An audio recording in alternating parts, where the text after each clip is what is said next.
ہادیہ اور وقار اپنے بیٹے کے ساتھ آئے ہوئے تھے۔ ہادیہ آپی کا کچھ دن رہنے کا موڈ تھا۔ ماریا باجی اور زویا باجی پھپھو کے ہاں تھیں۔ جتنے دن وہ ادھر تھی ہادیہ آپی ادھر آ گئی تھی۔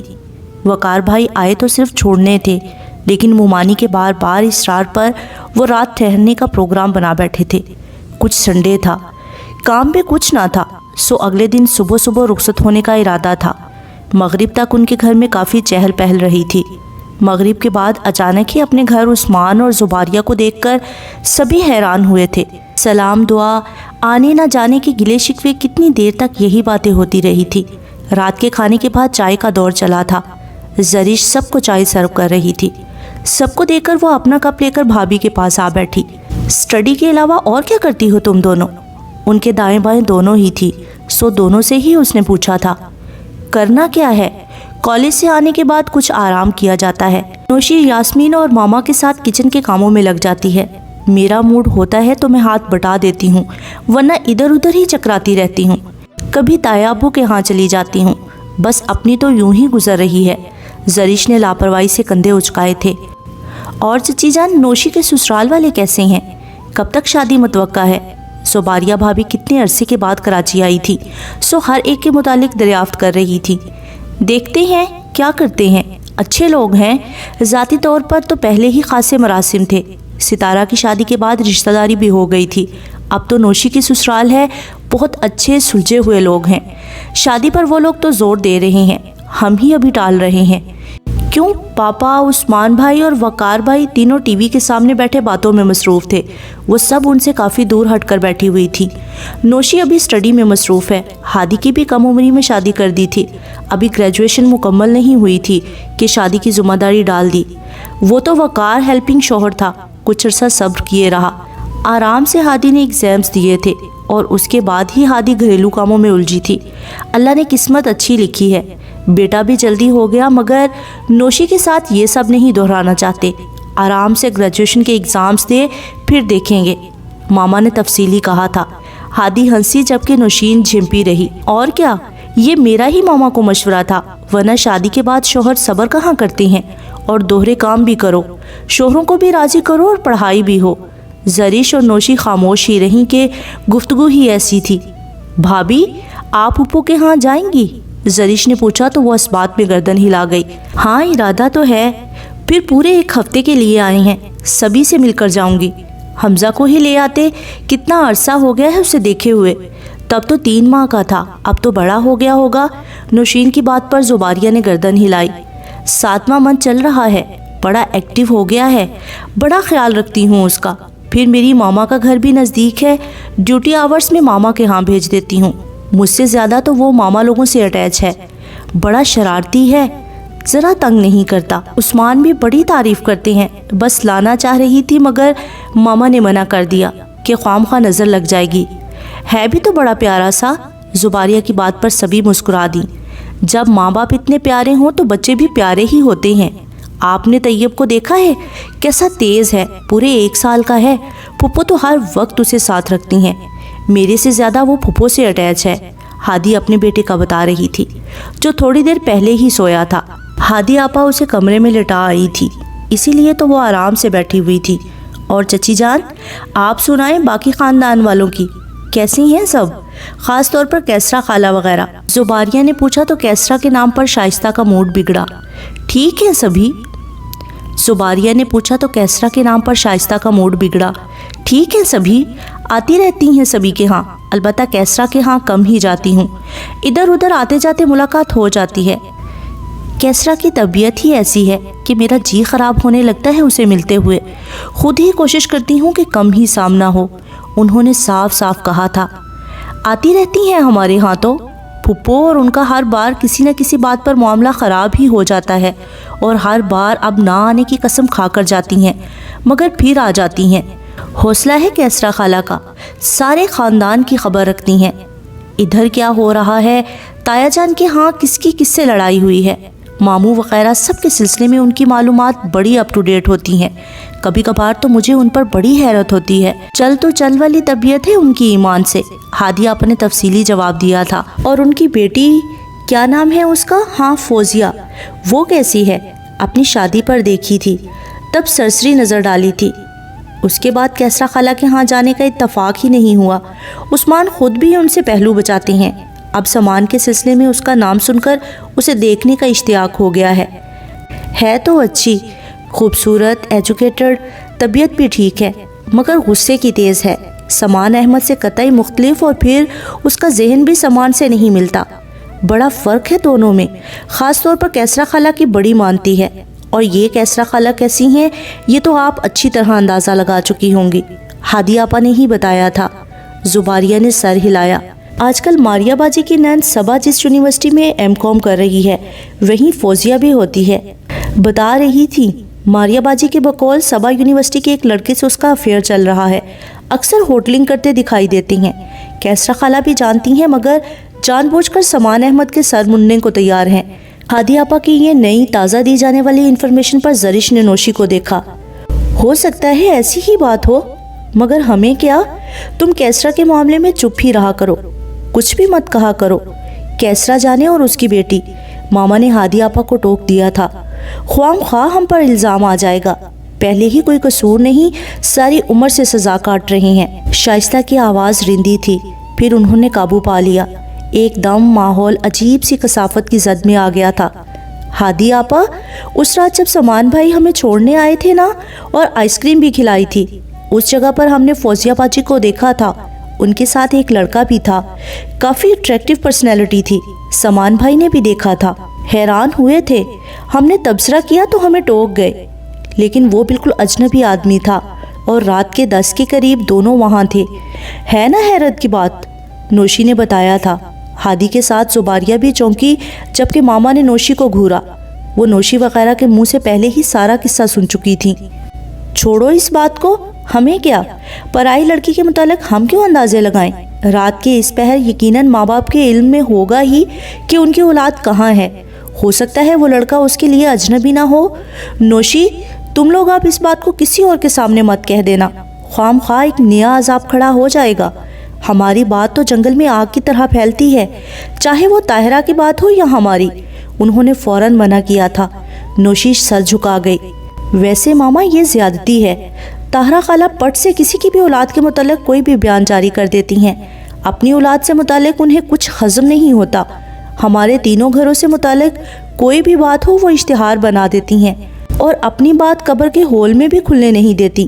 سامان بھائی والا معاملہ ہی لے لیں، تایا ابو کیا چاہتے ہیں یا سامان بھائی کی کیا خواہش ہے، سارے خاندان میں انہوں نے ڈھنڈورا پیٹ دیا ہے۔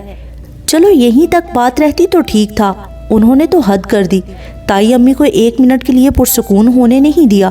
لمحہ بہ لمحہ فون کر کر کے انہوں نے وہ آگ لگائی کہ تائی اور تایا کے درمیان ایک جنگ سی چھڑ گئی تھی، اور پھر مزے لے لے کر وہ خاندان کے سارے گھروں میں جا جا کر بتاتی ہیں کہ آج فلاں بات پر سعید احمد طاہرہ سے جھگڑا ہے۔ کون سا گھر ہے جہاں جھگڑے نہیں ہوتے؟ مگر تایا اور تائی کی زندگی کیسرا خالہ نے تماشا بنا دی ہے۔ آدھی بھری بیٹھی تھی، سب کہے گئی۔ آواز دھیمی تھی سو صرف یہ چاروں ہی سن سکی۔ پھر بھی بیٹا، دل تو ہمارا بھی دکھتا ہے۔ ہم نے ایک زندگی یہ تصفیہ کراتے گزاری ہے۔ بھائی صاحب اور طاہرہ میں کیا بات تھی یہ علیحدہ کہانی ہے۔ یہ دونوں پرسکون زندگی گزار سکتے تھے۔ طاہرہ کے سب بہن بھائیوں نے پوری کوشش کی تھی، مگر یہ کیسرا ہی تھی جس نے طاہرہ کو اس مقام پر لا کھڑا کیا ہے۔ ہم تو سچ کہتے ہوئے بھی ڈرتے ہیں۔ اسی سچ کی بدولت ہم گھر چھوڑنے پر مجبور ہو گئے تھے۔ جب بھی پرانی باتیں یاد آتی ہیں بڑی تکلیف ہوتی ہے، پھر بھی ہم کیا کر سکتے ہیں سوائے اس کے کہ ایک طرف بیٹھے حالات کا رخ دیکھیں۔ کبھی تو بہتری آئے گی ہی نا۔ لیکن چچی جان، اس طرح خاموش رہنے سے بھی بعض اوقات حالات بگڑ جاتے ہیں۔ عثمان بتاتے ہیں سامان وغیرہ آپ سے حد سے زیادہ اٹیچ ہے، پھر بھی آپ یہ بات کہہ رہی ہیں، جبکہ سامان احمد کسی بھی طرح اس فوزیہ کے لیے سوٹیبل نہیں ہے، تو پھر آپ سٹینڈ کیوں نہیں لیتی؟ آپ کا پہلا حق بنتا ہے۔ بات اس رخ پر آ چکی تھی کہ شائستہ بیگم نے زرش اور نوشی کو دیکھا۔ ہادی خاندانی معاملات میں کسی حد تک باخبر ہو چکی تھی کہ ہر طرف سے اسے خبر ملتی رہتی تھی، جبکہ نوشی اور زرش، تم دونوں اٹھو، اندر جاؤ، ہر وقت بڑوں کی باتوں پر ہی توجہ مت دیا کرو، یہ خاندانی جھمیلے تمہارے کسی کام کے نہیں، اٹھو جاؤ، شاباش۔ انہوں نے صاف کہتے دونوں کو کہا تھا۔ دونوں جو آرام سے بیٹھی سن رہی تھی، گہری سانس لے کر اٹھ بیٹھی۔